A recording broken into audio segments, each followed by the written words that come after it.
ना तभी कटेंगे, अदरवाइज संभव नहीं है।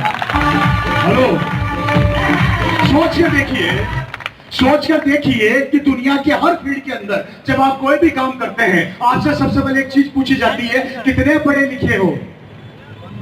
जितने हम पढ़े लिखे होते हैं उतनी हमारी औकात नाप के हमें काम दिया जाता है। मैं 10वीं फेल हूं, चपरासी बना दो। मैं इंजीनियर हूं, 15,000 दे दो। मैं डॉक्टर हूं, 50,000 दे दो। मैं साइंटिस्ट हूं, 1 लाख रुपया दे दो। दुनिया के हर फील्ड में हमारी औकात नाप के हमें काम दिया जाता है। ये दुनिया का पहला फील्ड है जहां पर कभी किसी की औकात नहीं नापी जाती। यहां पर एक ही चीज पूछते हैं, एक ही चीज। तू कपड़े पहनता है? आप बोलते हो पहनता हूं। तू हल्दी धनिया मिर्ची खाता है? आप बोलते हो खाता हूं। तो तू आरसीएम का करोड़पति बन सका है? बस यही क्वालिफिकेशन चाहिए हमारे बिजनेस के लिए। हेलो, मैंने इस बिजनेस के अपने 5 साल के करियर के अंदर रिक्शे वाले को करोड़पति बनते देखा। मैंने अपने इस बिजनेस के 5 साल के करियर के अंदर रिक्शा सब्जी बेचने वाले को करोड़पति बनते देखा। मैंने अपने इस बिजनेस के 5 साल के करियर के अंदर रोड पे चलते आदमी को करोड़पति बनते देखा। मैंने अपने इस बिजनेस के 5 साल के अंदर करोड़पति को करोड़पति बनते देखा। मैंने अपने इस बिजनेस के 5 साल के करियर के अंदर अच्छे खासे डॉक्टर इंजीनियर को करोड़पति बनते देखा। ये बिजनेस दुनिया का वो बिजनेस है जो किसी से धर्म नहीं पूछता, जात नहीं पूछता, समाज नहीं पूछता, स्टेट नहीं पूछता, डिस्ट्रिक्ट नहीं पूछता। एक ही चीज पूछता है, अगर तू इंसान है और कपड़े पहनता है और हल्दी धनिया मिर्ची खाता है तो यहां पर खड़ा हो सकता है, तेरी जिंदगी बदल सकती है। बस इतनी सी बात पूछता है। ये आपका है। अच्छी खासी सरकारी नौकरी मिल चुकी थी, जिंदगी चल रही थी। एक आदमी ने मेरे पिताजी के ऑफिस में आके बोला, सर ये बिजनेस कर लीजिए। मेरे पिता ने उसको भगाया नहीं, ये बिजनेस को देखा, समझा और मुझे आज भी वो तारीख याद है। 15 अगस्त सन 2000 को ये बिजनेस मेरे पिता ने साइन कर दिया। हेलो,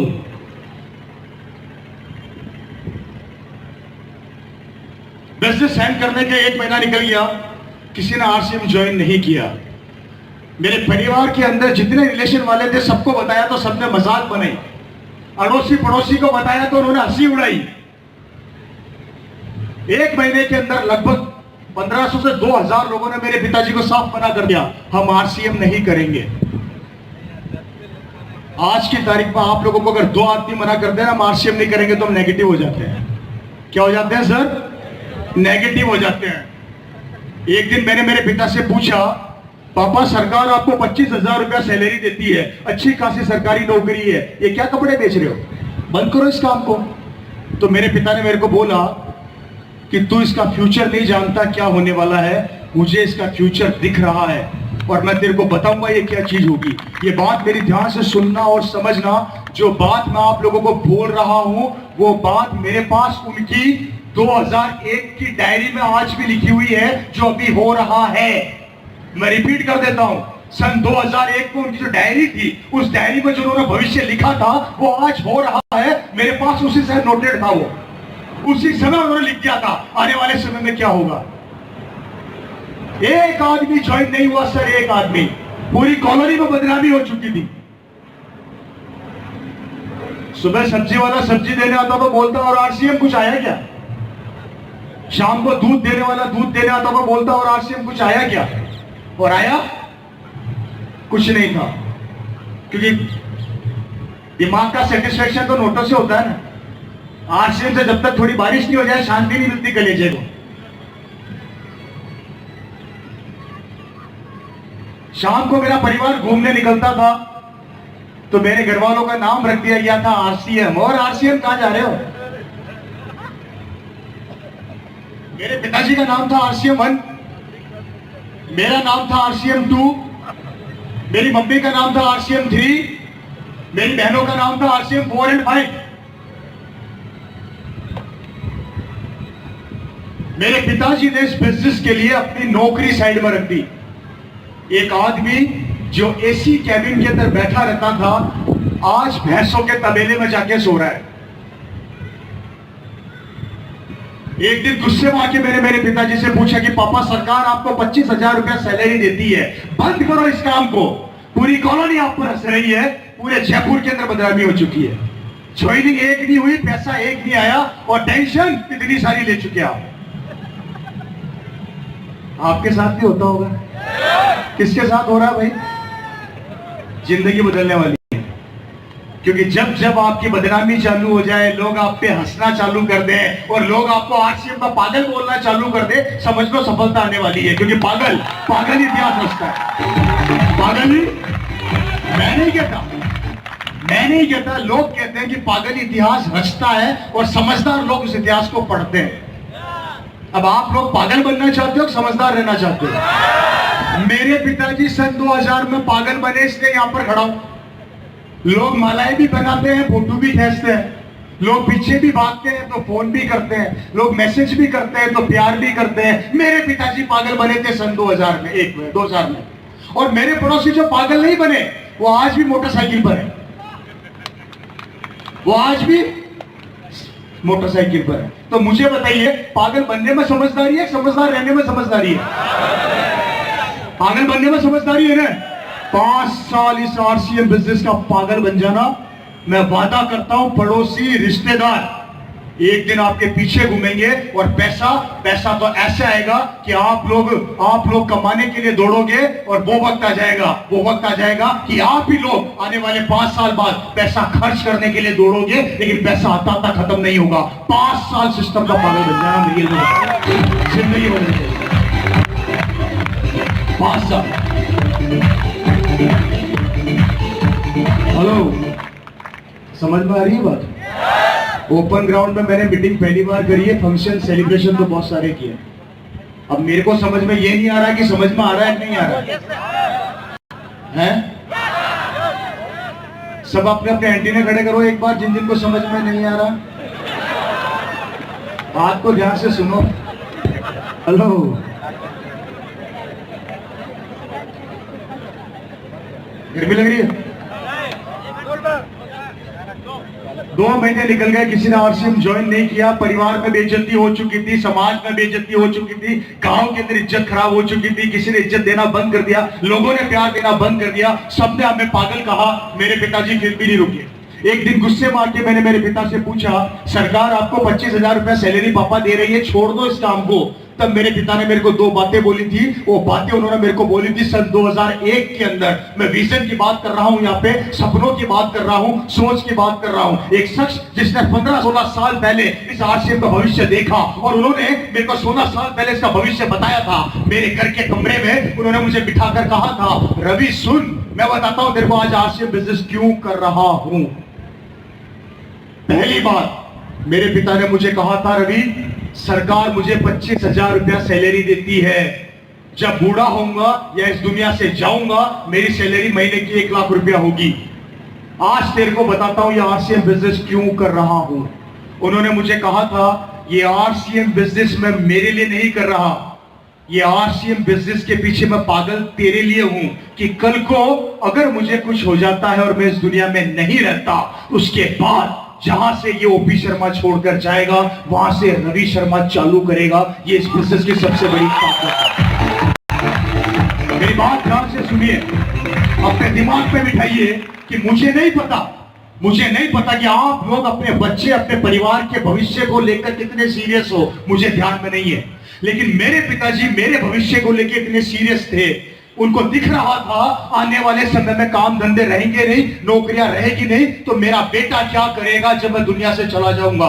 उनकी वो सोच जो 16 साल पहले उनको दिख रही थी, आज उस सोच के कारण ये रवि शर्मा यहां पर मौजूद है। मेरी जिंदगी मेरे पिता की मेहनत के कारण 180 डिग्री कोण से बदल गई और आज यही रवि शर्मा अपने पिता की मेहनत को आगे तक बढ़ा के ले जा रहा है। लेकिन बात यहां पर यह आती है कि मेरी जिंदगी तो बदल गई, लेकिन आपकी और आपके परिवार की जिंदगी क्या होने वाली है,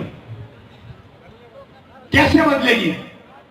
नहीं बदलेगी आरसीएम से। मैं कारण बताता हूं आप लोगों को, वो इसलिए नहीं बदलेगी, अभी बाहर निकल के एक आदमी सुई लगाएगा और आपकी हवा निकाल देगा सारी की सारी। और ये फैक्ट है, ये कड़वा सत्य है।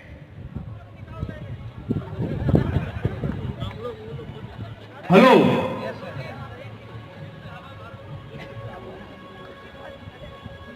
आप लोग कारों में आए, मोटरसाइकिल पे आए नहीं है?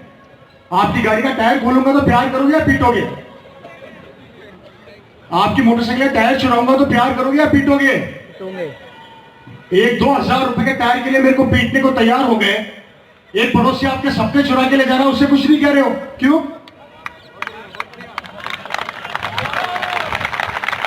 है सर? एक आदमी हमें बोलता है कि तेरा जन्म तो रिक्शा चलाने के लिए हुआ है, तू रिक्शा ही चलाएगा, तो हमारे दिमाग में क्या बैठ जाता है? यस, ये सही कह रहा है, मैं तो रिक्शा वाला ही रहूंगा। बाहर के लोग आपको यह दिखाते हैं, मजबूर करते हैं सोचने के लिए कि तू मजदूर पैदा हुआ था और मजदूर ही मरेगा। और हम लोग यहां पर यह कहते हैं कि तू मजदूर तो पैदा हुआ है लेकिन तू मजदूर नहीं मरेगा, ये हम तेरे से कमिटमेंट करते हैं। तो हमें कहा जाता है हम पागल बनाते हैं। हम आपको आपसे मिलाते हैं, आपकी ताकत से मिलाते हैं, तो हमें कहा जाता है हम पागल बनाते हैं। आपको आपके सपनों से मिलाते हैं, तो हमें कहा जाता है हम पागल बनाते हैं। वो लोग आपके सपने चुराते हैं, आपके ख्वाब चुराते हैं, आपकी जिंदगी बर्बाद करते हैं, तो वो समझदार बनाते हैं।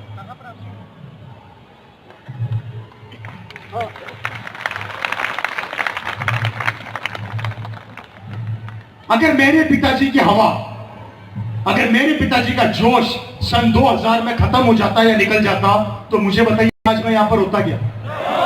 या आरसीएम का बिजनेस का माहौल होता क्या? क्योंकि दोस्तों हमने वो वक्त देखा जो वक्त आपने नहीं देखा। 48 डिग्री सेल्सियस टेम्परेचर के अंदर ये रवि शर्मा अपनी साइकिल के ऊपर पैडल मारता हुआ कल्पना कार्गो में जाता था, कार्गो से कपड़े की गांठ रिक्शे में रखता था, मेरे घर पे लेके आता था और मेरा पूरा परिवार जमीन पर बैठ के वो 5 पैंटें पैक किया करता था। उस टाइम 5 पैंट का किट आया करता था 1260 रुपए का, कागज का किट, एक ब्लू रंग का किट, उसमें ब्लू रंग की किताब डालता था मैं।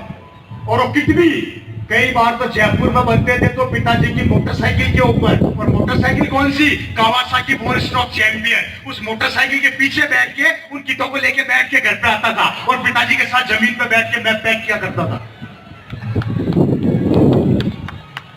वो दौर अब नहीं है, वो संघर्ष अब नहीं है।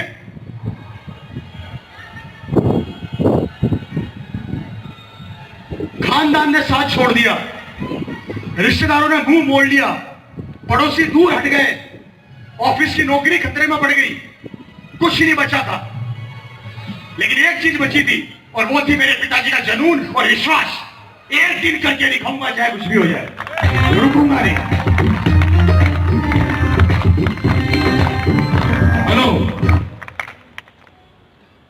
चलते रहे चलते रहे चलते रहे, रुके नहीं।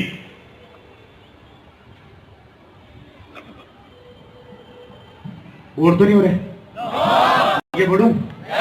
पहला फोरम साइन कराया।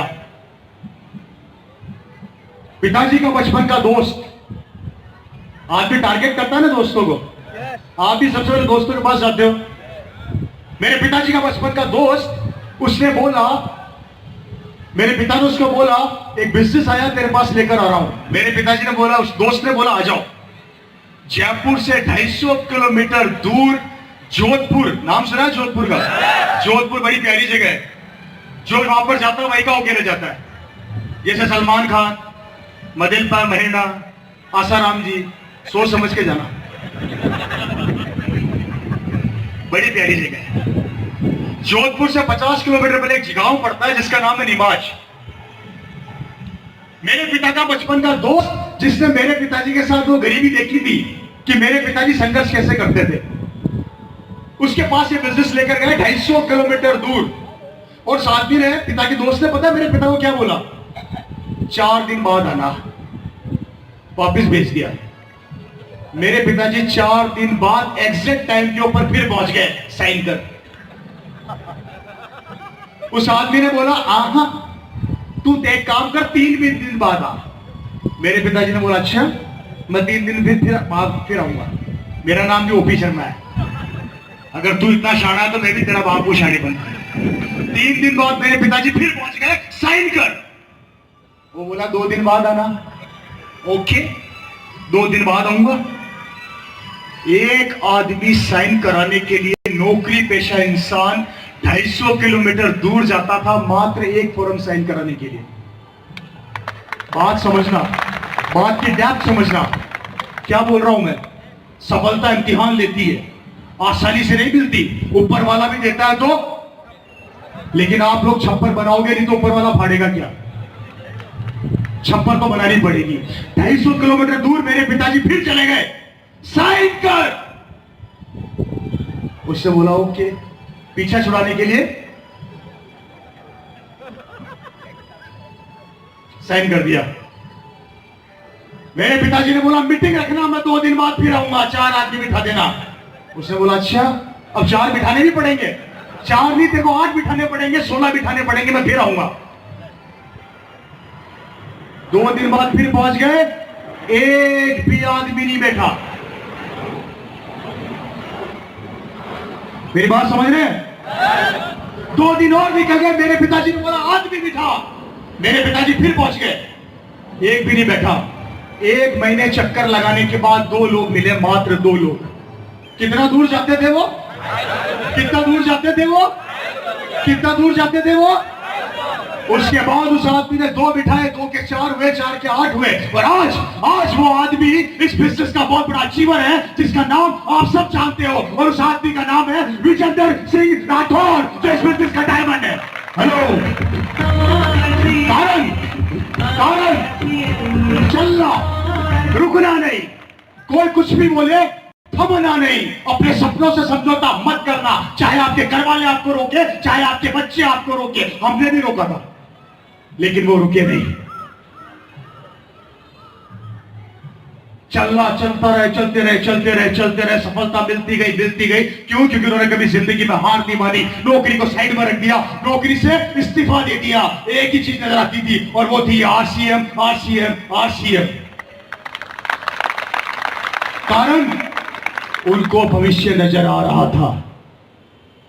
जो लोग विजनरी होते हैं ना, विजनरी, वो लोग आसमान को छूते हैं। और जिनके पास विजन नहीं होता ना, वो उन छुए आसमान लोगों की कहानी अपने बच्चों को सुनाते हैं।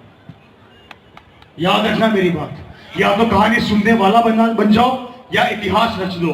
कहानी बन जाओगे तो लोग याद रखेंगे, और कहानी सुनाओगे तो बच्चे दूसरों को याद रखेंगे, आप दूसरों को याद रखोगे। अब सोच लो क्या बनना है। ओपी शर्मा जी आरसीएम की कहानी बन गए, इसलिए आप लोग याद रखते हो। रवि शर्मा इस बिजनेस की कहानी बन गया, इसलिए आप लोग याद रखते हो। याद रवि शर्मा को नहीं रखते, याद रवि शर्मा की कहानी को रखते हो। इसी तरीके से कहानी बन जाओगे तो दुनिया याद रखेगी, और कहानी बोलोगे तो लोग आपकी कहानियां सुनाएंगे। कब क्या करना है और क्या नहीं करना आपको सोचना है। कहानी सुनाएंगे। 23 फरवरी 2012 मेरे पिताजी का देहांत हो गया। मुझे आज अच्छे से याद है, ये रवि शर्मा अपनी गाड़ी के अंदर बिठा के मेरे पिताजी को हॉस्पिटल लेकर गया था। मैं चलकर गए थे, मेरे पिताजी चलकर, अपने पांव पर मेरे पिताजी चलकर हॉस्पिटल गए थे। और जब वापस आए तो उनकी डेड बॉडी आई। सिर्फ 5 दिन हॉस्पिटल में रहे थे, और 5वें दिन की सुबह 4 बजे मेरे पिताजी इस दुनिया से चले गए। एक आदमी चलकर अपने पांव पर हॉस्पिटल जाता है और उसकी डेड बॉडी आती है। बुरा वक्त, बुरी घटना कभी कहकर नहीं आती कि मारा। मैं माफी चाहूंगा आप सभी लोगों से, मैं एक बहुत गलत बात बोलने जा रहा हूं। यहां से बाहर निकले और सामने से आती है गाड़ी ने आपको ठोक दिया, और आप भगवान को प्यारे हो गए, इस दुनिया में ना रहे। भगवान ने करे कि ऐसा कुछ हो गया, तो उसके बाद आप कल्पना करिए कि आपके परिवार, आपकी फैमिली के पास क्या रहेगा। क्या जो व्यापार आप कर रहे हैं आपका बच्चा कर लेगा आसानी से? जो नौकरी आप कर रहे हैं आपका बच्चा कर लेगा आसानी से? तब क्या करेगा?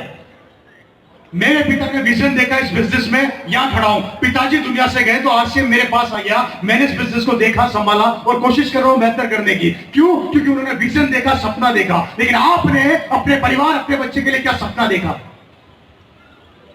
500 रुपए का सामान नहीं खरीदा जाता हम लोगों से, लेकिन सपने हमारे बड़े बड़े हैं। पिकअप सेंटर में जाते हैं, सामान कितना खरीदा? 100 रुपए का, और सपने बंगले के। कैसे पूरे होंगे?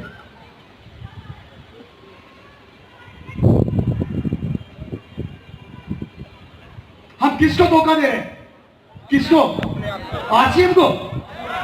पटना में आरसीएम नहीं चलेगी तो क्या हिंदुस्तान में नहीं चलेगी क्या? तो फिर हम धोखा किसको दे रहे हैं? क्यों दे रहे हैं?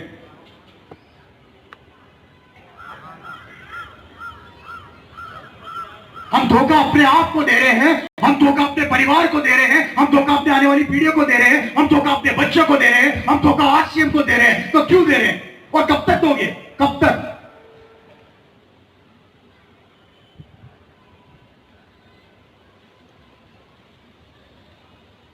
परिवर्तन कौन करता है? गाय भैंसे, जानवर? कौन करता है? और हम कौन है? तो हम क्यों नहीं कर सकते?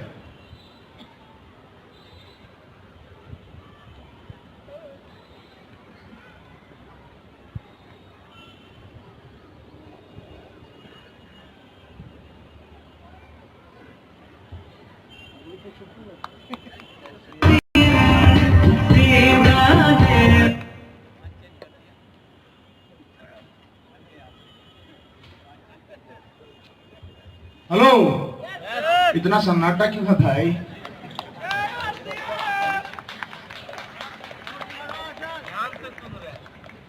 ध्यान से सुनिए, समझ लीजिए। मैं फिर बता रहा हूं दोस्तों, आज मेरी जिंदगी 180 डिग्री कौन से बदल गई। सब कुछ है मेरे पास, सब कुछ। मैं आरसीएम पैसे के लिए नहीं कर रहा।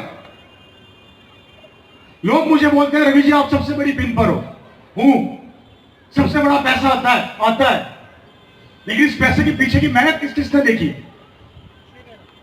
सचिन तेंदुलकर क्रिकेट का भगवान है, लेकिन भाई सचिन तेंदुलकर जब नेट पे प्रैक्टिस करता था हमने देखा, 18-18 घंटे पसीना बहाता था हमने देखा। हमने सिर्फ भगवान देखा सचिन तेंदुलकर का। उस भगवान ने कितनी मेहनत करी है भगवान बनने के लिए, वो हमने देखी? नहीं देखी। वो मेहनत देखिए। पहली सीढ़ी नहीं चढ़ोगे तो आसमान नहीं छू सकते। पहली सीढ़ी चढ़ना सीखो, अपने आप को प्रिपेयर करिए। मैं कर सकता हूं, मैं कर सकता हूं, मैं कर सकता हूं, चाहे कोई भी रोके और कोई मेरे बीच में आए। अब मैं रुकने वाला नहीं हूं, मैं थमने वाला नहीं हूं। मुझे बनना है, मुझे करना है, मुझे आगे बढ़ना है। जुनून पैदा करना पड़ेगा, लाना पड़ेगा वो जोश। निकाल देना अपने दिमाग से गलतफहमी, निकाल देना अपने दिमाग से ये गलतफहमी कि मैं दुनिया का सबसे सिक्योर आदमी हूं। गलतफहमी में जी रहे हो।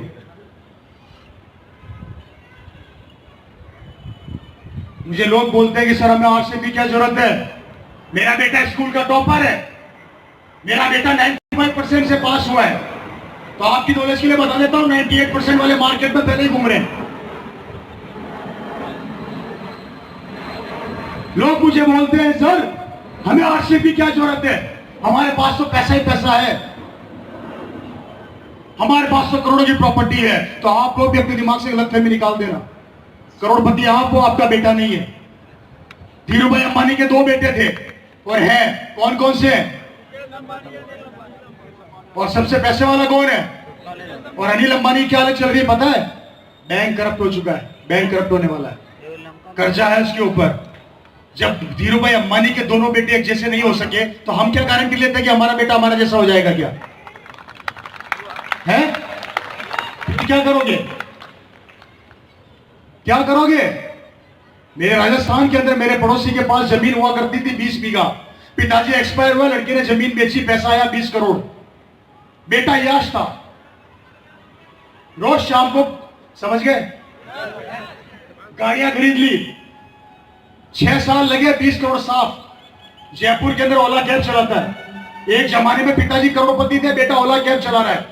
आप करोड़पति हो, भगवान ने करे आपका बेटा अच्छा नहीं निकला, तब क्या होगा आपकी आने वाली जनरेशन, आपकी पीढ़ी का?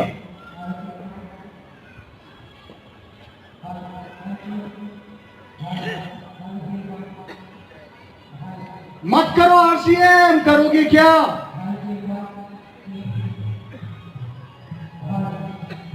हमारे राजस्थान में वैकेंसी निकली जोधपुर के अंदर, 10,000 बच्चों को कांस्टेबल बनाएंगे। कितने सर? मैं आंकड़े बता रहा हूं, मेरा दिमाग खराब हो गया था सुन के। 20 लाख बच्चों ने एग्जाम दिए। कितने सर? राजस्थान के अंदर 10,000 बच्चों के लिए वैकेंसी निकली।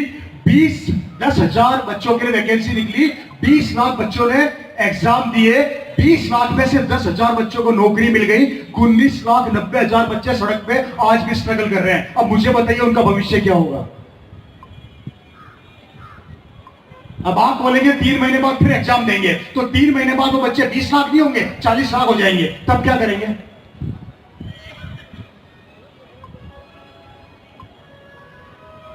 सरकारी नौकरियां बची नहीं, सरकार एक, हम अनेक। प्राइवेट सेक्टर में नौकरी चाहिए तो आपका भाई पहले तैयार है। अगर आप 20%, 90% से पास हो रहे तो 95 वाला आगे खड़ा है। आप 95 से हो रहे तो 98 वाला खड़ा है। प्राइवेट सेक्टर में कंपटीशन के ऊपर नौकरियां मिलती है, गवर्नमेंट की नौकरियां बची नहीं है, व्यापार करने के लिए पैसा बचा नहीं है, काम धंधे बचे नहीं है, कंपटीशन बढ़ता जा रहा है, दुनिया डिजिटल होती जा रही है, मशीनें कब्जा करती जा रही है, आदमी बेरोजगार होता जा रहा है। भविष्य में करोगे क्या? 20 साल पहले एक आदमी डाकिया चिट्ठी बांटता था, जब से व्हाट्सएप ईमेल आई है डाकिया की छुट्टी हो गई। 20 साल पहले एक आदमी बैंक में नौकरी करता था, एटीएम मशीन आई, बैंकर की छुट्टी हो गई। 20 साल पहले एक आदमी एसटीडी की दुकान खोल के खर्चा चलाता था, जब से आपकी जेब में मोबाइल आया एसटीडी की दुकानें बंद हो गई। 20 साल पहले एक आदमी इंश्योरेंस करता था, आदमियों का गाय भैंसों कुत्तों का, जब से इंश्योरेंस ऑनलाइन होने लग गए इंश्योरेंस करने वाली दुकानें बंद हो गई। आने वाले समय के अंदर सीए चार्टर्ड अकाउंटेंट बेरोजगार होने वाले हैं, क्योंकि सीए की सारी आईटीआर ऑनलाइन भरेगी। ऑटोमेटिक ट्रक चलने वाले हैं, ऑटोमेटिक कारें आने वाली है, ड्राइवर बेरोजगार होने वाले हैं, ऑपरेशन मशीनें करेगी, डॉक्टर बेरोजगार होने वाले हैं, बिल्डिंगे कंप्यूटर बनाएंगे, इंजीनियर बेरोजगार होने वाले हैं, रेलें ऑटोमेटिक चलेगी, रेलों के ड्राइवर बेरोजगार होने वाले हैं। जैसे जैसे टेक्नोलॉजी आती जा रही है वैसे वैसे हम बेरोजगार होते जा रहे हैं, क्योंकि हर चीजें अगर मशीनें कंप्यूटर्स और लैपटॉप करने लग जाएगी तो आप और मैं क्या करेंगे? मत करो, मैं आरसीएम की बात नहीं कर रहा, मुझे तो आप बताओ क्या करोगे? निकाल दो आरसीएम को बाहर।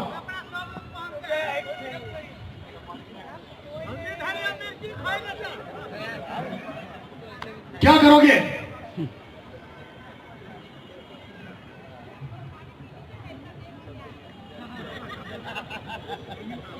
मैडम को मेरी पानी की टेंशन हो रही है, मैडम न्यूट्रीचार्ज खाता हूँ, टेंशन ना लीजिए, और आप जैसा आशीर्वाद है तो चलता रहेगा मामला।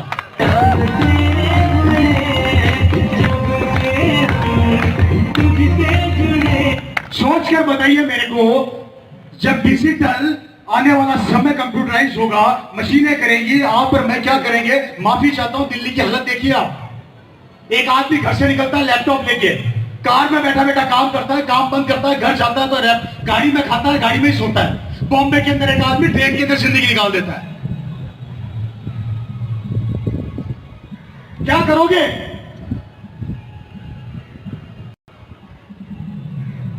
बेचारा एक फोटोग्राफर फोटो खींचता था, ये मोबाइल में जब से फोटो लगी है ना, बेचारे की दुकानें बंद हो गई, कोटक कैमरे बंद हो गए, खत्म कर दी रोजी रोटी।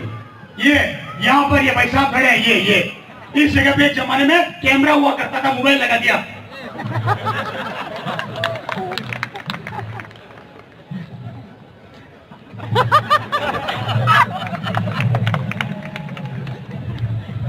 और माफी चाहता हूं, आप सब लोगों को बता देता हूं, भविष्य ऐसा वक्त आने वाला है, हमारा बच्चा सड़क पे खड़ा होकर भीख मांगेगा तो भीख नहीं मिलेगी, क्योंकि आने वाले समय में एक कंपनी हिंदुस्तान के अंदर रोबोट लाने वाली है भीख मांगने के लिए।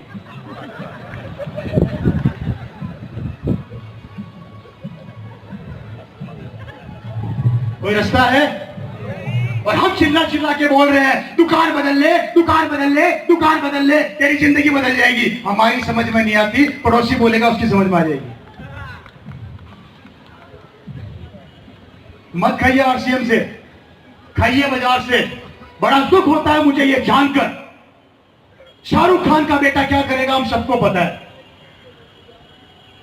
अमिताभ बच्चन का बेटा क्या करेगा हम सबको पता है, धीरूभाई अंबानी के बेटे क्या करेंगे हम सबको पता है, लक्ष्मी मित्तल का बेटा क्या करेगा हम सबको पता है, लेकिन हमारा बेटा क्या करेगा हमें पता ही नहीं।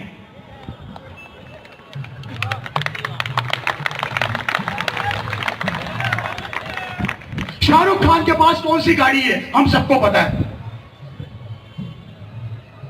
धीरूभाई अंबानी की शादी में कितना पैसा खर्च हुआ हम सब हिसाब लगाते हैं, अमिताभ बच्चन की कौन सी पिक्चर आने वाली है हम सबको पता है, साउथ की पिक्चर आई करोड़पति बना दिया हम लोगों ने, कटप्पा बाहुबली हम सबको पता है, लेकिन हमारी जिंदगी क्या होने वाली है पता नहीं, हमारा बेटा कौन सी गाड़ी में घूमेगा पता नहीं, हमारा बच्चा जिंदगी में क्या करेगा पता नहीं, उसके पास गाड़ी भी होगी कि नहीं होगी पता नहीं, बेटा हमारा है ना इसलिए निकम्मा है, उनका बेटा तो स्टार है। कब तक दूसरों की जिंदगी का पता रखोगे? कब तक? आपके क्षेत्र में कौन सी सरकार आने वाली है? 5-5 घंटे बैठ के चर्चा कर लेते हो। सरकार वहां आने वाली है, आपको क्या मिला? लेकिन 6-6, 7-7 घंटे चर्चाएं करते हो बैठ के। समय किसका खत्म कर रहे हो? सरकार का या हमारा खुद का? क्यों कर रहे हैं सर? राजनीति पर चर्चा करना गलत बात नहीं है, लेकिन उसको सब्जेक्ट को उठाना और लंबा खींचना गलत बात है। 6-6, 7-7 घंटे हम लोग टाइम को किल करते हैं, इन्वेस्ट नहीं करते। किसके साथ खिलवाड़ कर रहे हैं? सरकार कोई सी भी आ जाए, लेकिन हमारे बच्चे को तो काम तभी मिलेगा जब सरकार के अंदर वैकेंसी होगी और साथ में हमारे बच्चे के पास एजुकेशन होगी, अदरवाइज कुछ नहीं मिलने वाला। लेकिन ये आरसी बिजनेस आपके बच्चे को गले लगाएगा और बोलेगा लिया तेरे बेटे को, बेरोजगार है तो भी मैं गले लगाने को तैयार हूं, आने दे आने दे आने दे आने दे।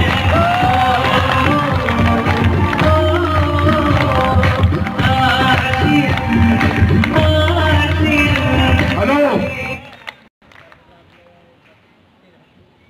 कब तक ऐसी जिंदगी जियोगे दोस्तों? जी लो, आज जी लो। आने वाले 20 साल बाद आपका बेटा कैसे जिएगा, आपकी जनरेशन कैसे जिएगी। और याद रखना, जब 20 साल बाद आपका बेटा मेरी उम्र का हो जाएगा और उसे काम नहीं मिलेगा तो पता है उसको क्या बोलोगे? अरे निकम्मे, तेरे को पैदा करके पछता रहे। जबकि दोष बेटे का नहीं है, दोष एजुकेशन का नहीं है, दोष किसी चीज का नहीं है, दोष है कंपटीशन का जो बढ़ता जा रहा है। आज से 25 साल 30 साल पहले जो पेट्रोल 5 रुपए लीटर हुआ करता था 50 रुपए पहुंच गया। आज से 20-30 साल पहले जो दालें 10 रुपए में मिला करती थी 100 रुपए पहुंच गई। आज से 20-30 साल पहले हम लोग जो कपड़े पहनते थे 500 रुपए में ड्रेस आया करती थी, 200 रुपए में ड्रेस आया करती थी, 2000 पहुंच गई। महंगाई बढ़ती जा रही है, इनकम वही की वही है। खर्चे बढ़ते जा रहे हैं, इनकम वही की वही है। परिवार बढ़ते जा रहे हैं, इनकम वही की वही है। एक जमाने में परिवार के अंदर 5 आदमी काम करते थे, 5 खाते थे। अब 1 आदमी काम करता है और 5 खाते हैं। और आने वाले समय में एक भी काम नहीं करेगा और परिवार भूखा मरेगा। कारण सब कंप्यूटर करेंगे, लैपटॉप करेंगे। तब क्या करोगे?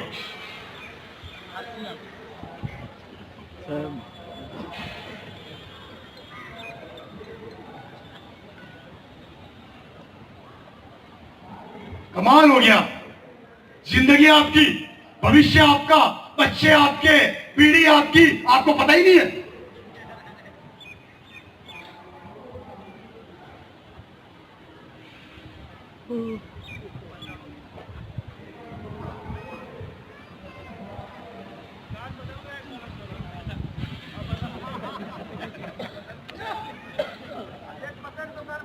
कितने लोग हैं जो अपने आप के लिए अपनी जिंदगी के 5 साल अपने आप को देना चाहते हैं।